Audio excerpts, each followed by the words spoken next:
bad day. It's been a bad couple days. Not a good time. What are you hearing? What are you hearing, Milliken?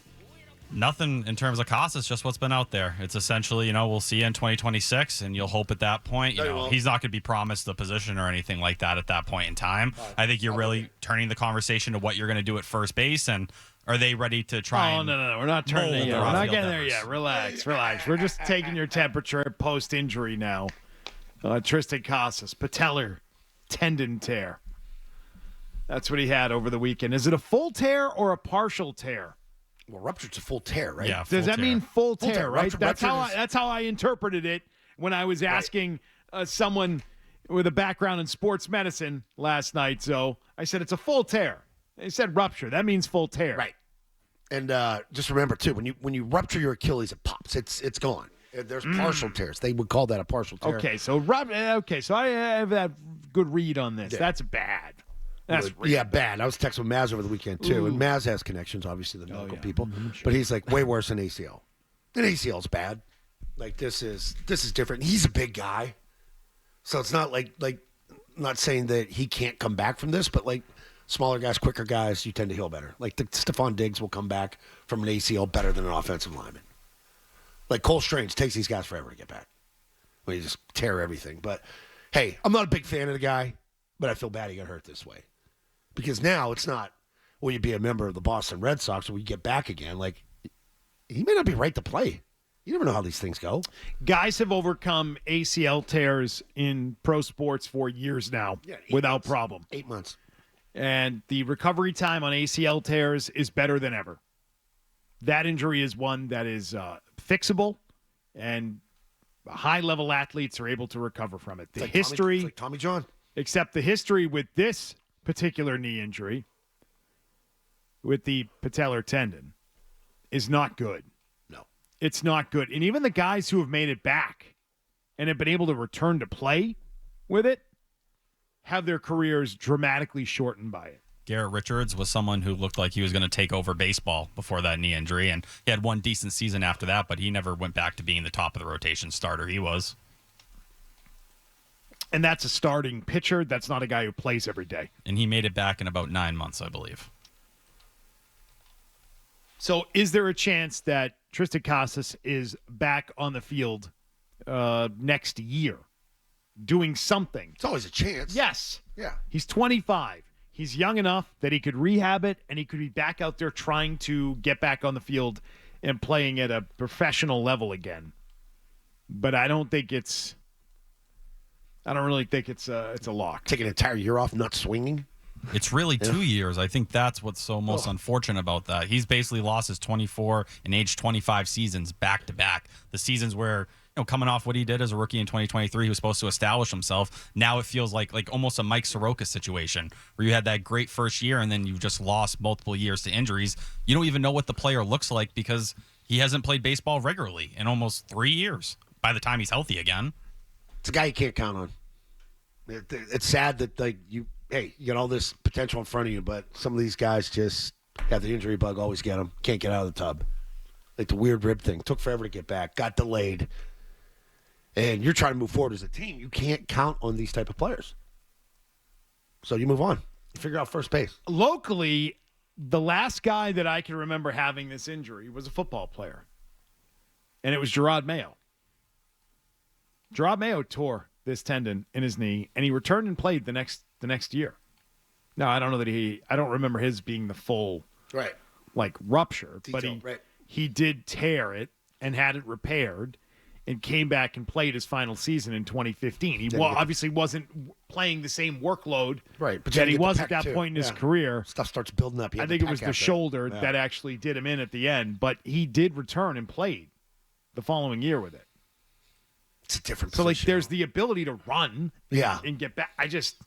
But, the hardest thing to do in sports, I think, is hit a baseball. I just think there's so much more to, I don't know, maybe some of the movement on a baseball field that could have this happen. I mean, look at how he did it. He didn't do it other than running to first base. No, a total freak thing, yeah. We went to concert last night. Max Lane was one of the guys I told him over the week. I said, Triston Casas looks like you running to first base. It's not comfortable the way he runs. You're big, you're sluggish, you're like... Big guy. You heard Lou talking about it, The fact he got bobbled made him lunge or something worse with the leg, and he didn't hit the bag with the left leg. He hit the bag with the right, but you saw it buckle before it. You just see it give. Yeah. Hey, at least they won the game. Yeah, that we're not even talking about that yet. Right. We're not even talking about the weekend that they had. How tall is Triston Casas? 6'4". Yeah, he's a big dude. Bobby Dahlbeck's bigger. Bobby Dahlbeck outlasted Triston Casas this better season career, by a couple of days. It was nice. He played 7 That was games this nice. season and got only called up because Chase Mydroth got hurt. By date only, I'm saying he outlasted him. He made it deeper into Still May. got a full Check season, the facts. too. Check He can the come back. facts. He's going to make the worst team in baseball for 2 weeks. He might be back. He might be back. He's not even in the big leagues anymore. Triston Casas will not be back this year. And I would say his chances of making it back and having a fulfilling long career were significantly diminished on Friday night. That I think is safe to say. That's the way it feels. That's not good for I mean, me. there's just no history people of cover it. the game. I don't know. And if there's a guy that we can't think of, please, has anyone gone through this, the full rupture, the full tear, the repair, and then they went on and played 10 more years? At the same level that was expected, too. Like, I find that not. I don't think that's happened. Maybe I'm wrong. Richards played 8 seasons after that injury. 8? Yep. That's pretty good. We don't even know what level this guy could even play at. Like, I don't that's even the know other thing, what's the too. expectation. Yeah. Did he play at his expected level, though, Milliken? No, he Okay, was never see, a true ace again. that's- he was a starting pitcher, but I think that's McCone's point. Like, return to form and play for a long time. Those sort of and by the way, he has not played to what his expectations have been this year. We'll just keep it to this year. I don't want to open the debate again. But yeah, that's a bad injury, and now leaves a giant hole at first base, even though they already had a giant hole in the lineup with Triston Casas in there at first base. So I also saw the video of Masataka Yoshida trying to throw a baseball. That guy's cooked as well. at least throwing wise, they've said swinging wise, it doesn't impact him at all. Oh. Okay. How is that possible? I don't know. I have no idea. I don't know. I think it's I need a Twitter doctor to explain that to me. How is it that you can't? How is it that the throwing motion The most leaves you unnatural motion. wincing in pain, but his swing doesn't bother him? Come to 450-foot bombs. Yeah, no problem. He's Henry been Rowan. taking live BP down in Florida against Cutter Crawford. All right, well, here's the deal. We know that he's not going to be playing first base. Who's going to play first base, and who should it be? And if you tell me Romy Gonzalez, Get out of here. what are we doing? We can't have that. It's Devers. We cannot have that. It is so obvious that they need to try and get Devers to start working there. And I'm not saying you plug him in the lineup and put him there this week. No. I'm saying they've got to see if the guy can play first base. He's never played there. Yeah, well, it's time to find out if he can. It really is. At least make him stand over there during BP. Do something. Is there any harm in that? No. No. Is there any harm in him coming in early 5 times this week and working out there? Is there any harm in doing that? And maybe they find out, you know what? He is not a fit there. He's got no natural ability there. He's just got no affinity for it. He sucks. He can't do it. Fine. Can you at least find that out? Can you at least try it to see if that works? Because on his best days, Devers is a terrific defender. And on his worst days, he's an absolute mess.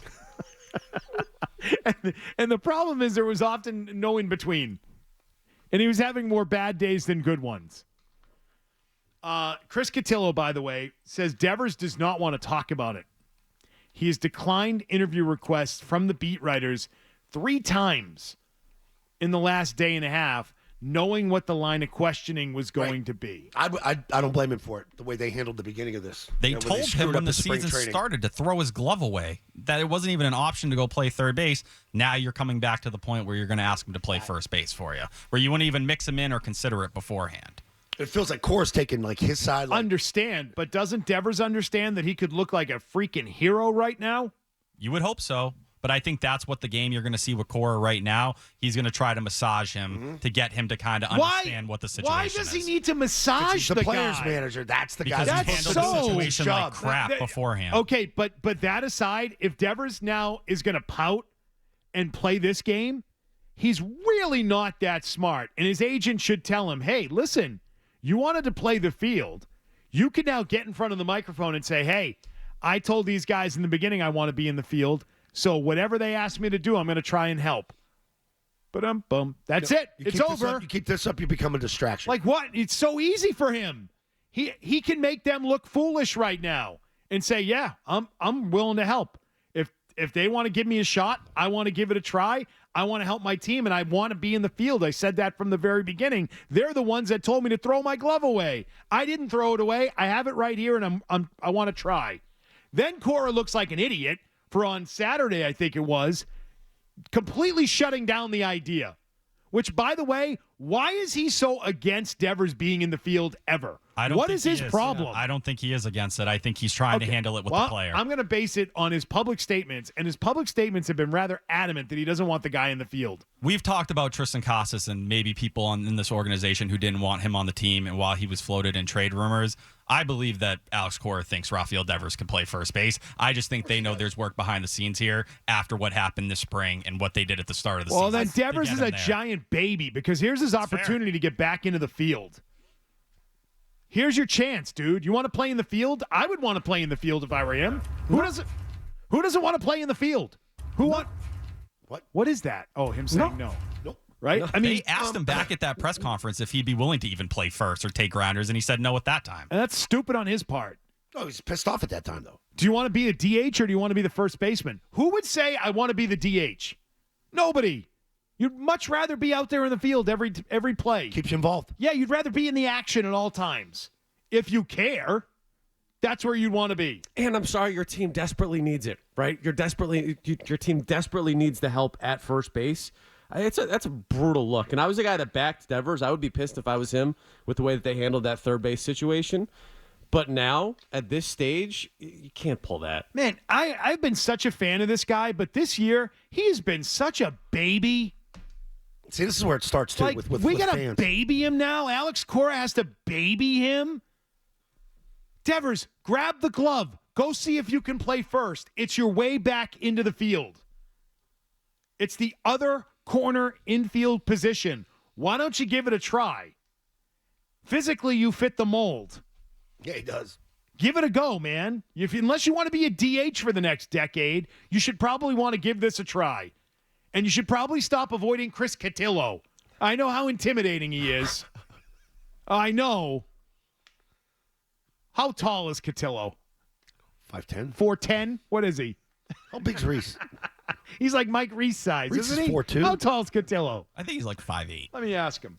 Is he that tall? I think. Good for him. On his license. Let me text him. Hold on. McLovin.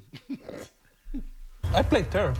How tall are you? That's a weird text. He's going to be like, what? Who is this? How tall are you? How big are your hands? Like what? You're afraid of the question? What are you afraid of? Yeah, do you want to play in the field? No. Well, he remembers what happened last time he went out there and spoke, and it blew up. It became a major distraction, created problems between him and the manager and the front office that had never existed before. Right. Except the difference, Milliken, is the message this time is the polar opposite. The message this time is I'm willing to do whatever my team wants me to do, and I'd like to try and help. His message to be. Is that what his message is right now? And if that's not his message, he's a big crybaby. Which is where Alex Cora is going to have to go earn his paycheck once again. It seems. Grow up, Devers. Get yourself back out there. No. They pay you $30 million a year, and you want to play the field. Here's your chance. I played third. Lou Merlone saying on the broadcast the other night, don't you think that the Red Sox would love if Devers approached them and said, hey, I'll play first base. I want to do it. Don't you think they'd love that? Doesn't that feel like something that just doesn't get thrown out there for no reason? That's a good point. And fans would eat it up, like Beatles said. The savior. You got And he gets to be the play. hero. Yes. Yes. It's You're back in the everything he field. wants. Yes. I don't understand what do you want? So you want to play in the field, but you only want to play third? What is this, Little League? You're the crying 12-year-old about how you want to play second base, not third? What is this? Oh, my. 617-779-0985. What do they do at first base? There's an obvious thing that they should try, and that's see if Devers can play there. But we have to avoid that and dance around that to protect his fragile little ego? Why? I don't get that. More on that coming up. Yoshida throwing the rest of the weekend, which, by the way, wasn't great for the Red Sox. Not great. Step up and help yourself, help the team right now. And it may not work out. It may just not be what's best for you or the team. But I don't understand why they wouldn't be talking about that right now. I don't know. I don't know why that's not a thing. Meanwhile, the Red Sox, as a team, have some serious issues that I think are starting to become regular, every game type of issues that you've got to worry about when you watch this team. That is, they stink in the late innings. That's a big part of the issue. I took a photo of my television screen yesterday when Nesson, at the very end of the game, did the breakdown of runs scored by innings. Innings 1 through 3, 79 runs. Innings 4 through 6, 45 runs. Innings 7 through 9, 51 runs. You notice the drop-off. Yeah. This team is underachieving to this point. The schedule is getting more difficult. They're losing games at home late. What the hell? Milk had said this too. About a week ago or a week and a half ago? He said you got a tough part of the schedule coming up, and you're gonna have a chance to do something, separate from yourself from it. Thinking, are they gonna go on some sort of 16 game run out of 20 to where you could make some hay here, and they didn't do that. I think what made Friday's game was so refreshing was that they did what they haven't been doing. They added on late in that 7th and 8th inning and put that game away, which was really close with Brian Bayo on the mound. You go to the next day, there's multiple things you can look at.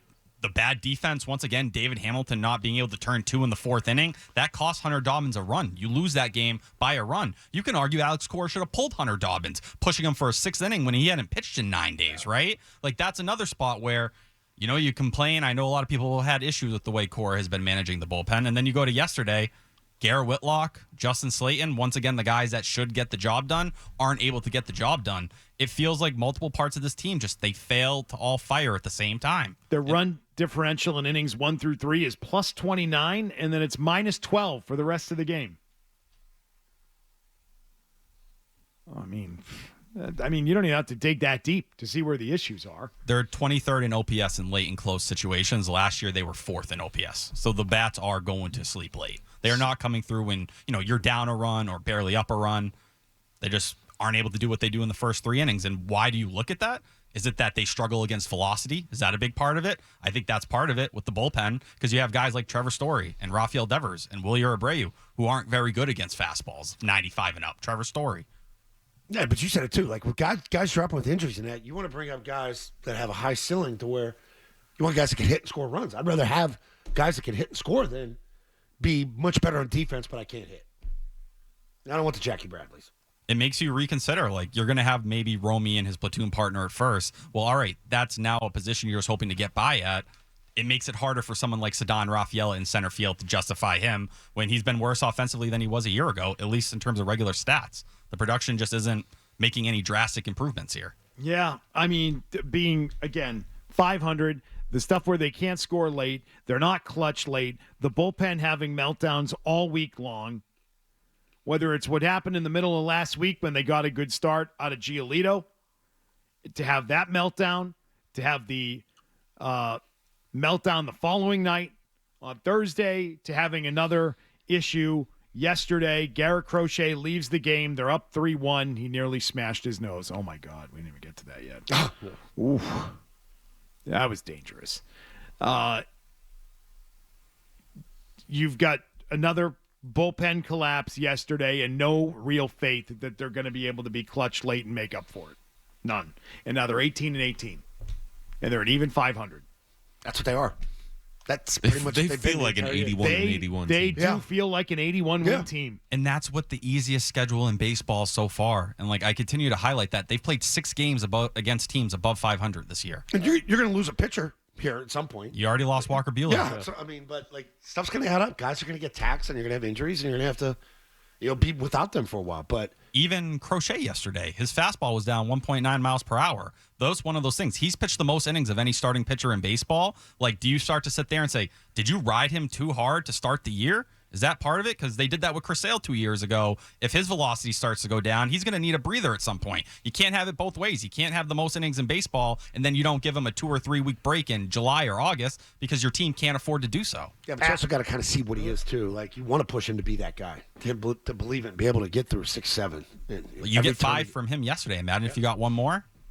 Yeah. Now even Garrett Whitlock, you start to get uncomfortable with him going a second inning. But why does he go a second inning? You're short in the bullpen.